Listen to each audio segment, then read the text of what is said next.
Capítulo 9 Educação e Religião Observação. P para pergunta e R para resposta. P. Isso é coisa profunda, Sua Majestade. Vamos voltar à discussão de assuntos mais leves e mais concretos, e que provavelmente vão interessar a maioria das pessoas. Estou interessado em discutir as coisas que fazem as pessoas felizes e miseráveis, ricas e pobres, doentes e saudáveis.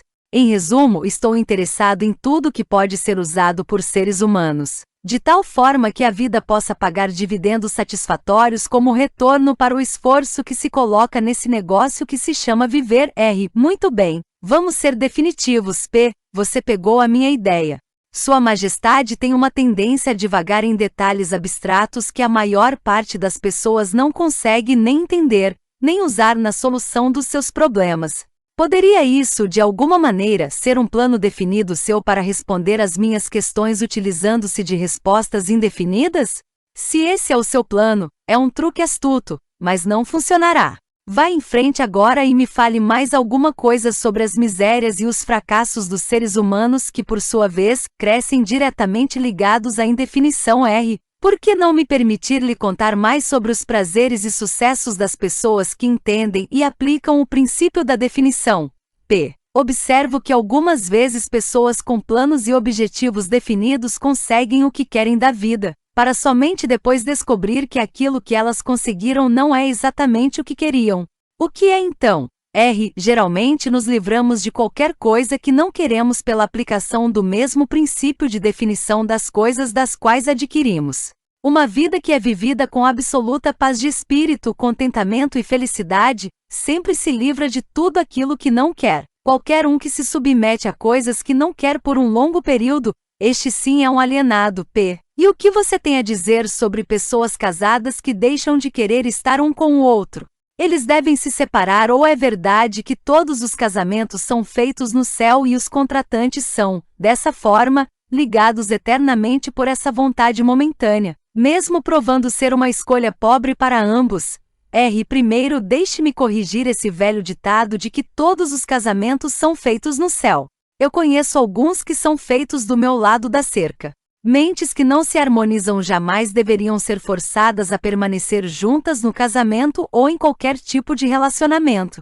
O atrito e todas as formas de discórdia entre as mentes levam inevitavelmente para o hábito da alienação e, consequentemente, para a indefinição. P. As pessoas não são algumas vezes ligadas umas às outras por uma relação de dever, o que acaba sendo impraticável para eles tirarem da vida o que elas mais querem? R. Dever é uma das palavras mais abusadas e mal entendidas da existência. O primeiro dever de cada ser humano é consigo mesmo. Cada pessoa deve a si mesma o dever de encontrar como viver uma vida plena e feliz. Além disso, se a pessoa possui tempo e energia extras e que não são necessárias para preencher os seus próprios desejos, ela deve assumir a responsabilidade de ajudar outros. Isso não é uma atitude egoísta, e egoísmo não é uma das principais causas do fracasso em se achar a felicidade? R. Mantenho exatamente a mesma frase que lhe disse antes, de que não existe maior dever do que aquele que devemos a nós mesmos. P. Uma criança não deve algo no sentido de dever aos seus pais que lhe deram a vida e o sustento durante seus períodos de necessidade? R. De forma alguma. É exatamente o oposto. Os pais devem às suas crianças tudo o que eles podem dar a elas na forma de conhecimento. Além desse ponto, os pais normalmente mimam em vez de ajudar as suas crianças. Tudo isso por um falso senso de dever que os faz satisfazer as suas crianças em vez de forçá-las a procurar e ganhar o conhecimento. P. Entendo o que você quer dizer. A sua teoria é de que o excesso de ajuda para os jovens os encoraja a se alienarem e se tornarem indefinidos em todas as coisas. Você, Majestade, acredita que a necessidade é um professor de grande sagacidade, que a derrota carrega consigo uma virtude equivalente e que presentes que não são merecidos, sejam de que naturezas forem, podem tornar-se uma maldição em vez de uma bênção. Isso está correto? R. Você conseguiu colocar a minha filosofia de forma perfeita. A minha crença não é teoria. É um fato. P. Então você não advoga a oração como um meio de alcançar fins desejáveis. R. Pelo contrário, advogo que a oração é poderosa, mas não o tipo de oração que consiste em palavras vazias, sem sentido e suplicantes. O tipo de oração contra a qual não tenho nenhuma força é a oração com um propósito definido. P. Eu nunca pensei na definição de propósito como sendo uma oração. Como ela pode ser? R. A definição é, em efeito, a única forma de oração em que alguém pode realmente basear-se. Ela, na verdade, posiciona a pessoa de forma que use o ritmo hipnótico para alcançar fins definidos, apropriando-se da grande fonte universal de inteligência infinita. Essa apropriação, no caso de você estar interessado, ocorre através da definição de propósito persistentemente perseguida. P. Por que a maioria das orações falham? R. Elas não falham. Todas as orações trazem aquilo pelo qual se reza. P. Mas você disse que a definição de propósito é o único tipo de oração em que alguém pode se basear. Agora você diz que todas as orações trazem resultado. O que você quer dizer? R. Não há nada inconsistente com isso. A maioria das pessoas que reza recorre à oração somente após tudo ou mais ter falhado. Naturalmente, elas começam as suas orações com suas mentes cheias de medo de que as suas orações não serão atendidas. Bem, os medos então são realizados. A pessoa que começa uma oração com um propósito definido e fé inabalável de que vai alcançar o seu objetivo, coloca em ação as leis da natureza que transmutam os desejos dominantes de uma pessoa no seu equivalente físico. Isso é tudo o que se pode dizer sobre uma oração. Uma forma de oração negativa traz somente resultados negativos. A outra forma é positiva e traz resultados definidos e positivos. Poderia algo ser mais simples do que isso? As pessoas que se lamentam e imploram que Deus assuma a responsabilidade por todos os seus problemas e forneça todas as necessidades e luxúrias que a vida pode oferecer são, na verdade, muito preguiçosas para conseguir o que elas querem da vida e traduzir tudo isso como uma realidade física através do poder de suas próprias mentes. Quando você escuta uma pessoa rezando por algo que ela deveria conseguir com seus próprios esforços, você pode ter certeza de que você está escutando um alienado. A inteligência infinita favorece somente aqueles que entendem e adaptam-se às suas leis. Ela não faz discriminação por definição de um caráter excelente ou de uma personalidade agradável. Essas características ajudam as pessoas a negociarem o seu caminho através da vida de forma mais harmoniosa, mas a fonte com a qual a oração é respondida não é impressa com letras de ouro. A lei da natureza diz o seguinte: saiba o que você quer, adapte-se às minhas leis, e você com certeza o terá. P. Isso se harmoniza com os ensinamentos de Cristo. R. Perfeitamente. Isso também se harmoniza com os ensinamentos de todos os grandes filósofos. P. A sua teoria de definição está em harmonia com a filosofia dos homens da ciência. R. A definição é a maior diferença entre um cientista e um alienado. Através do princípio da definição de plano e propósito, o cientista força a natureza a revelar-lhe os seus mais profundos segredos.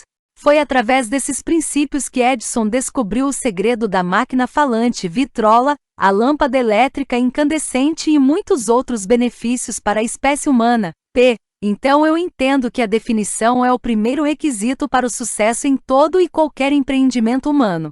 Isso está correto? R. Exatamente.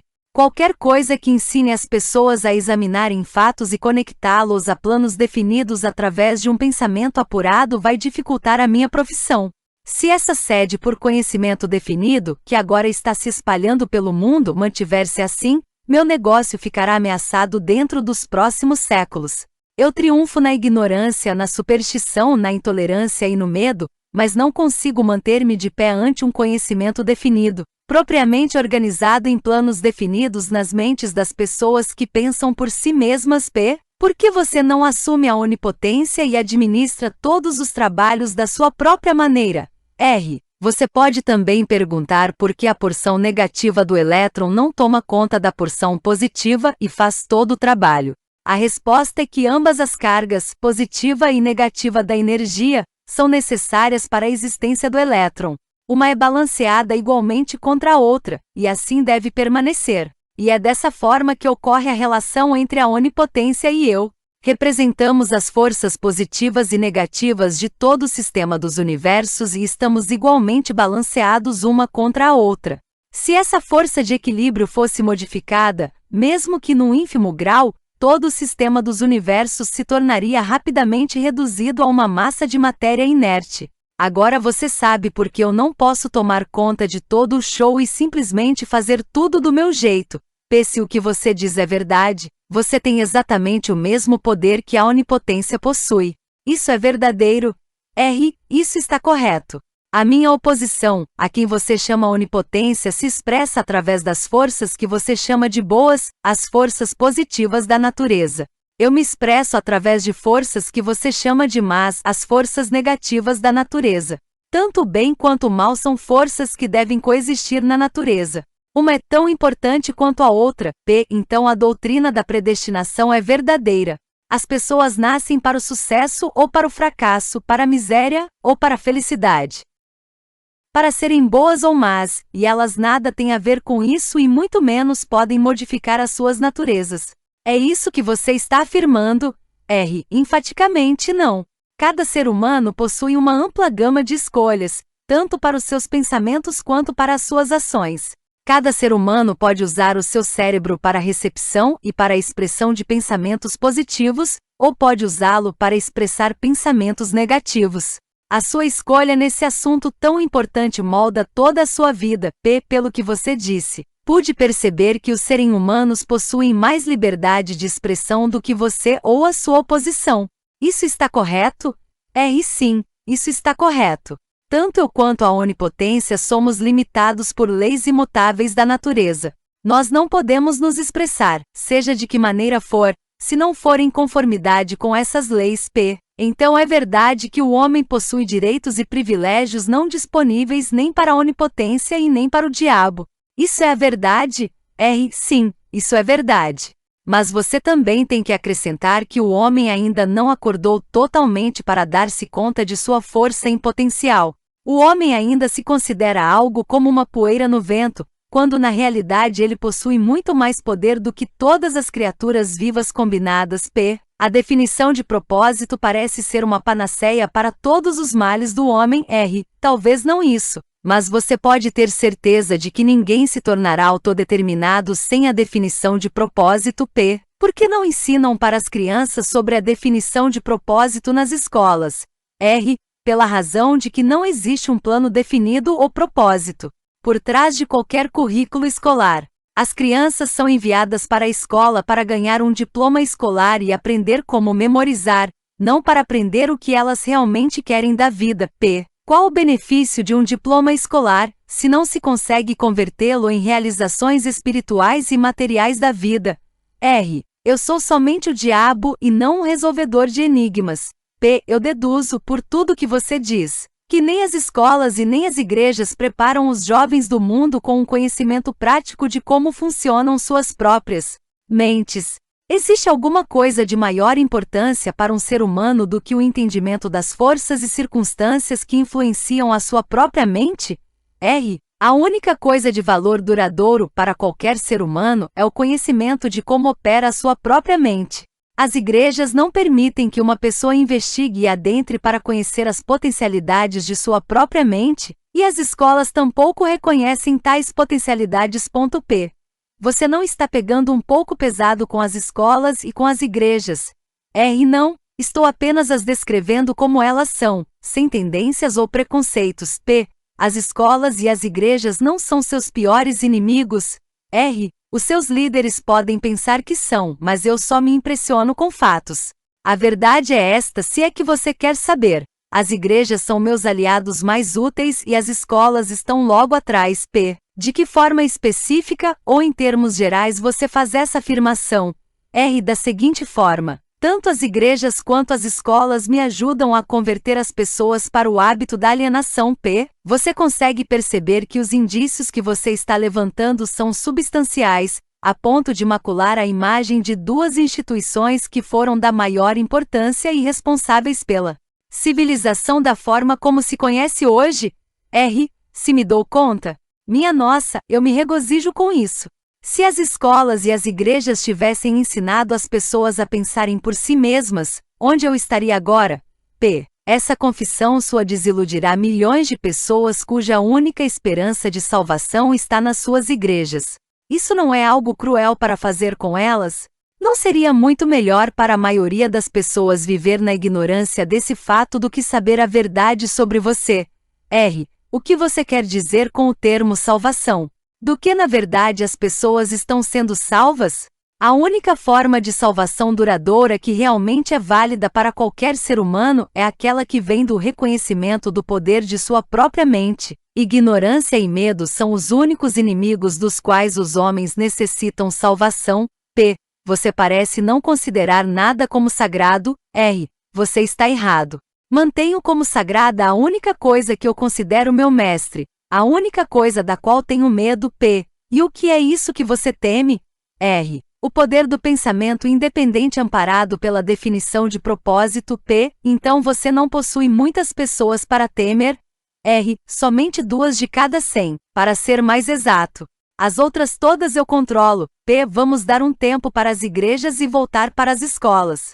A sua confissão mostrou claramente que você próspera e se perpétua de uma geração para outra utilizando o truque de tomar conta das mentes das crianças antes que elas tenham a chance de usar os seus próprios intelectos. Desejo saber o que está errado com o sistema escolar que permite que o diabo controle tantas pessoas. Desejo saber também o que pode ser feito para estabelecer um sistema de ensino que garantirá a oportunidade de aprendizado para todas as crianças. Primeiro, de que elas possuem mentes. Segundo, de que forma elas podem usar as suas mentes para trazer liberdade espiritual e econômica para suas vidas. Estou colocando essa questão de forma suficientemente definida, considerando que você tem salientado a importância da definição de propósito. Estou aqui para alertá-lo de que a sua resposta para minha questão deve ser definida. R. Espere um momento enquanto eu respiro. Você me deu uma ordem e tanto. E parece estranho que você tenha vindo para o diabo para aprender como viver. Eu penso que você deveria visitar a minha oposição. Por que você não vai? P. Sua Majestade, quem está sendo inquirido aqui é você, não eu. Quero a verdade e não estou preocupado pela fonte através da qual vou tê-la. Existe algo radicalmente errado com o sistema de educação, sistema tal que tem nos fornecido um balancete da vida que nos mostra que estamos vulneravelmente no vermelho, sempre na esperança de entrar para o caminho da autodeterminação, tal como se fôssemos animais perdidos numa selva. Quero saber 2 coisas sobre esse sistema. Primeiro, qual a maior fraqueza do sistema? Segundo, como pode essa fraqueza ser eliminada? A bola está com você novamente. Por favor, permaneça focado na questão e pare de tentar me desfocar para questões abstratas. Isso é ser definido, não é? R. Você não me deixa nenhuma chance a não ser partir para uma resposta direta. Para começar, o sistema de ensino parte de um ângulo educacional errado. O sistema escolar esforça-se para ensinar as crianças a memorizar fatos, em vez de ensiná-los como usar as suas próprias mentes. P. É somente isso que está errado com o sistema. R. Não, esse é apenas o começo. Outra grande fraqueza do sistema escolar é que ele não estabelece na mente das crianças nem a importância da definição de propósito e nem tenta ensinar aos jovens como serem definidos sobre qualquer coisa.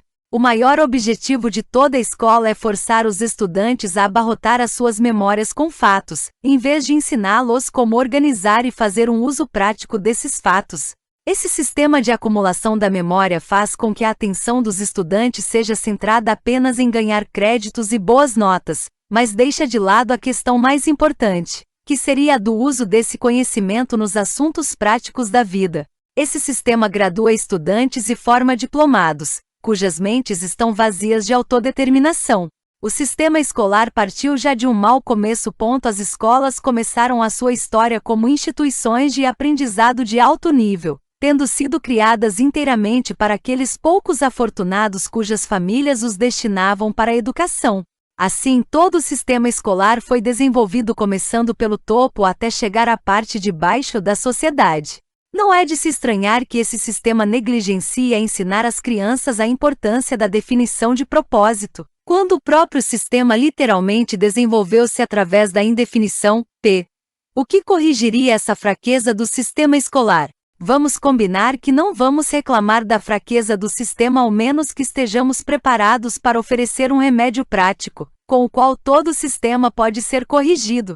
Em outras palavras, enquanto estamos discutindo a importância da definição de um plano e de um propósito, vamos nós mesmos tomar nosso remédio e sermos definidos. Por que não esquece as escolas e as igrejas e evita uma série de incomodações para você mesmo? Não sabe que está colocando seu nariz em assuntos que envolvem as duas forças que controlam o mundo? Vamos supor que você mostre ao mundo que as escolas e as igrejas são fracas e inadequadas para as necessidades dos seres humanos. O que vai acontecer? Com o que vai substituir essas duas instituições? Pare de tentar escapar das minhas questões com esse velho truque de fazer outra pergunta. Não tenho intenção de substituir as escolas e as igrejas.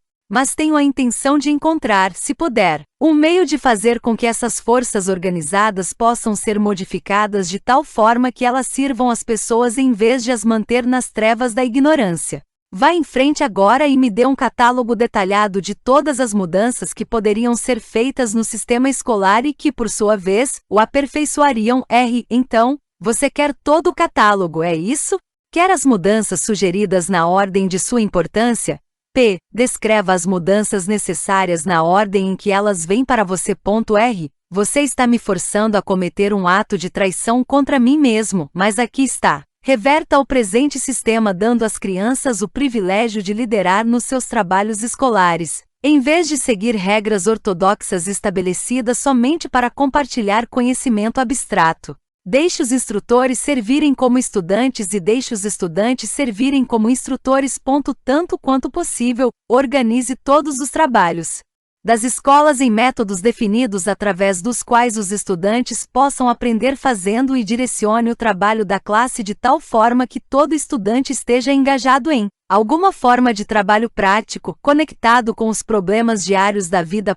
As ideias são o começo de todas as realizações humanas. Ensine todos os estudantes como reconhecer ideias práticas, que podem ser de grande benefício para ajudá-los a adquirir o que quer que seja que a vida exija deles. Ensine aos estudantes como fazer uma administração efetiva do tempo e, sobretudo, ensine a verdade de que o tempo é o ativo mais valioso disponível para todos os seres humanos, e também o mais barato. Ensine ao estudante os motivos básicos pelos quais todas as pessoas são influenciadas, e mostre a eles como usar esses motivos para adquirir as necessidades e os luxos da vida. Ensine às crianças o que comer, o quanto comer, e qual a relação existente entre uma boa alimentação e um corpo saudável.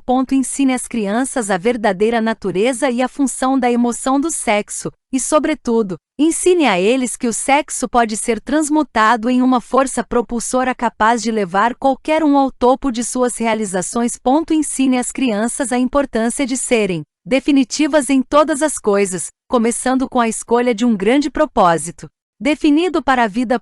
Ensine às crianças o princípio do hábito, e de que este pode ser bom ou mau, usando as experiências do dia a dia como exemplo para elas. Ensine às crianças como hábitos tornam-se permanentes através do ritmo hipnótico e as influencie a adotar, enquanto ainda estão no início dos anos escolares, hábitos que as levarão a ter pensamentos independentes. Ensine às crianças a diferença entre derrota temporária e fracasso, e ensine a elas como procurar pela semente de uma vantagem equivalente que toda derrota traz consigo. Ensine às crianças a importância de expressarem seus próprios pensamentos sem medo e ensine-as a aceitar ou rejeitar, por sua própria vontade, todas as ideias dos outros, reservando para si mesmas, sempre, o privilégio de as submeterem ao seu próprio julgamento. Ensine as crianças a tomarem decisões prontamente e a mudá-las, mesmo que sejam todas, vagarosamente e com relutância e nunca sem uma razão definida. Ensine às crianças que o cérebro humano é um instrumento com o qual se recebe da grande fonte central da natureza a energia que é especializada em pensamentos definidos, de que o cérebro não pensa, mas serve como um instrumento para a interpretação dos estímulos que causam o pensamento. Ensine às crianças o valor da harmonia em suas próprias mentes e que isso é possível somente através do autocontrole.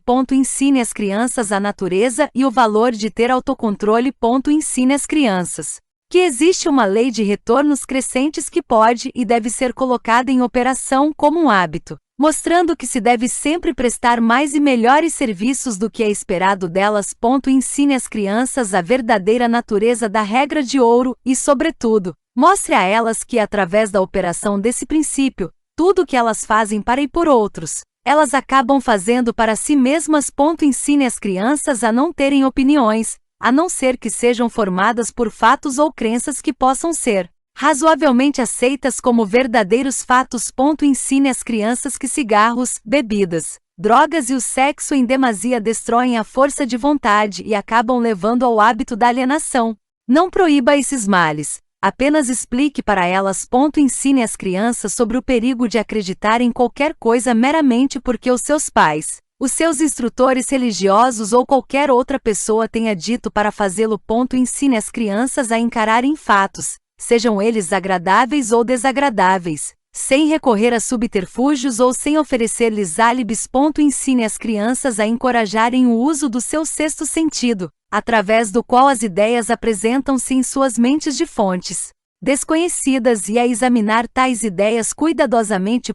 Ensine às crianças a importância da lei da compensação, tal como foi interpretada por Ralph Waldo Emerson, e mostre a elas como essa lei trabalha nos eventos do dia a dia, mesmo nos menores. Ensine às crianças que a definição de propósito, amparada por planos definidos persistentemente e continuamente aplicados, é a forma mais eficaz de oração disponível para os seres humanos. Ensine às crianças que o espaço que elas ocupam no mundo é medido pela qualidade e pela quantidade de serviço útil que elas prestam para o mundo. Ensine às crianças que não existe nenhum problema que não tenha uma solução apropriada, e que a solução, na maior parte das vezes, pode ser encontrada nas circunstâncias que criaram o problema.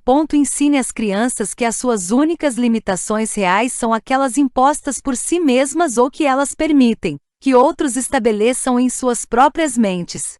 Ensine a elas que tudo que um homem pode conceber e acreditar ele pode alcançar. Ensine às crianças que todas as escolas e todos os livros de textos são elementos essenciais que podem ser úteis no desenvolvimento de suas mentes, mas que a única escola de real valor é a grande universidade da vida, onde se tem o privilégio de aprender pela experiência. Ensine as crianças a serem verdadeiras consigo mesmas em todos os momentos e, considerando-se que elas não podem satisfazer a todos, elas devem ter sempre em mente que precisam satisfazer-se a si mesmas. Essa é uma lista imponente, mas me parece óbvio pelo fato de que ela ignora praticamente todas as matérias que agora são ensinadas nas escolas. Era essa a intenção? E sim. Você me pediu uma lista de mudanças sugeridas no currículo escolar, as quais beneficiariam as crianças. Foi isso que eu lhe dei. Algumas das mudanças que você sugere são tão radicais que chocariam a maioria dos educadores de hoje, você não acha? A maioria dos educadores de hoje necessita desse choque. Um bom choque normalmente ajuda o cérebro que se atrofiou pelo hábito. As mudanças que você sugere para as escolas dariam imunidade às crianças contra o hábito da alienação? Sim, esse seria um dos resultados que as mudanças trariam. Mas existem outros também. Como essas mudanças sugeridas poderiam ser aplicadas no atual sistema escolar? Você sabe, é claro, que é tão difícil programar uma nova ideia no cérebro de um professor quanto é fazer com que um líder religioso modifique a religião de tal forma que ela possa ajudar as pessoas a angariar mais da vida. A maneira mais certa e mais rápida para forçar a aplicação dessas ideias práticas no sistema escolar é, primeiro, introduzi-las através de escolas privadas e estabelecer uma exigência para o uso nas escolas públicas, de tal forma que os administradores dessas escolas sintam-se compelidos a empregá-las. Deveriam ser feitas outras mudanças no sistema das escolas. Sim, muitas. Entre outras mudanças necessárias em todos os programas escolares está o acréscimo de um curso completo de treinamento de psicologia de negociação entre as pessoas. Todas as crianças deveriam ser ensinadas na arte da venda e da persuasão, aprendendo meios de diminuir o atrito nas relações humanas através da vida. Toda escola deveria ensinar os princípios de realização individual através dos quais se pode obter uma posição de independência financeira. As classes deveriam ser abolidas também. Elas deveriam ser substituídas pela mesa redonda ou pelo sistema de conferência. tais quais os homens de negócios empregam. Todos os estudantes deveriam receber instruções individuais e serem guiados em conexão com matérias que não podem ser ensinadas apropriadamente em grupos. Toda escola deveria ter um grupo auxiliar de instrutores, consistindo de homens de negócios, cientistas, artistas, engenheiros, jornalistas. Cada qual compartilharia com todos os estudantes um conhecimento prático da sua própria profissão, negócio ou ocupação. Essa instrução deveria ser conduzida através do sistema de conferência, a fim de economizar o tempo dos instrutores. O que você sugeriu é, com efeito, um sistema auxiliar de instrução que daria a todas as crianças que frequentam as escolas um conhecimento dos assuntos práticos da vida direto da fonte original. Seria essa a ideia. Você colocou corretamente. Vamos esquecer um pouco o sistema escolar por agora e vamos voltar para as igrejas por um momento. Toda a minha vida ouvi clérigos pregando contra o pecado e advertindo pecadores a ficarem atentos e se arrependerem, pois essa seria a única maneira de serem salvos. Mas nunca ouvi nenhum deles me dizer o que realmente é o pecado. Você me daria alguma luz nessa questão? Pecado é qualquer coisa que alguém faça ou pense e que cause infelicidade para si mesmo ou para os outros. Seres humanos que estão em ótimas condições físicas e em perfeita saúde espiritual deveriam estar em paz consigo mesmos e sempre felizes. Qualquer forma de miséria mental ou física indica a presença do pecado. Nomeie algumas das formas comuns de pecado. Comer em excesso é uma forma de pecado porque leva à perda da saúde e à miséria.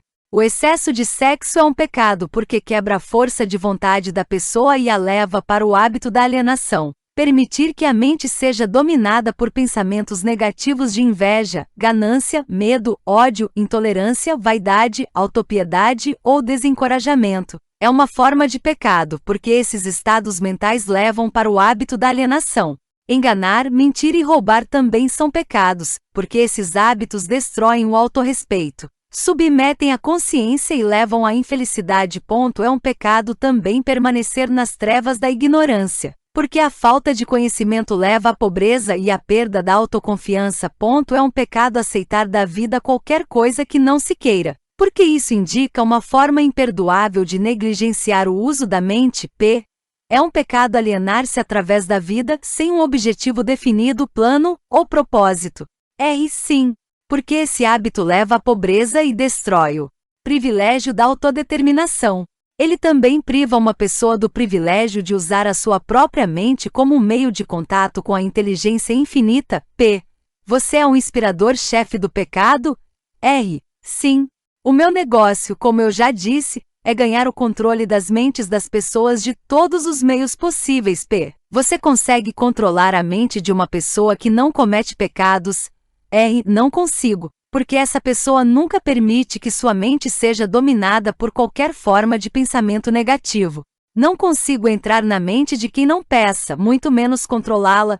Quais são as formas mais comuns e mais destrutivas de todos os pecados? Medo e ignorância. Você não tem mais nada para acrescentar à lista.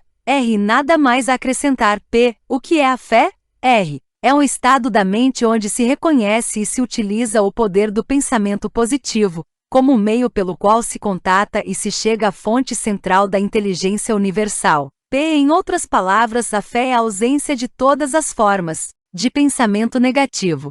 Seria essa a ideia? Sim, essa é outra forma de descrevê-la. Um alienado possui capacidade de usar a fé?